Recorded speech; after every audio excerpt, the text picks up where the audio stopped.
கர்த்தருடைய பரிசுத்த நாமத்திற்கு ஸ்தோத்திரம். இன்றைய நாளுக்கான தேவ வார்த்தை ஏசாயா 51 அதிகாரம் 15 மற்றும் 16 வசனங்கள்.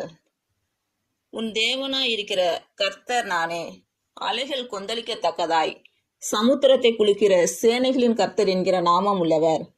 நான் வானத்தை நிலைப்படுத்தி பூமியை அஸ்திபாரப்படுத்தி சீயோனை நோக்கி நீ என் ஜனம் என்றும் சொல்வதற்காக நான் என் வார்த்தையை உன் வாயிலே அருளி என் கரத்தின் நிழலினால் உன்னை மறைக்கிறேன் என்று பிறந்த நாள் மற்றும் திருமண நாள் காணும் அனைவருக்கும் இயேசு கிறிஸ்துவின் நாமத்தினாலே வாழ்த்துக்கள். கர்த்தர் உங்கள் பலவீனங்களை மாற்றி உங்களுக்கு பலத்தை கட்டளையிடுவாராக.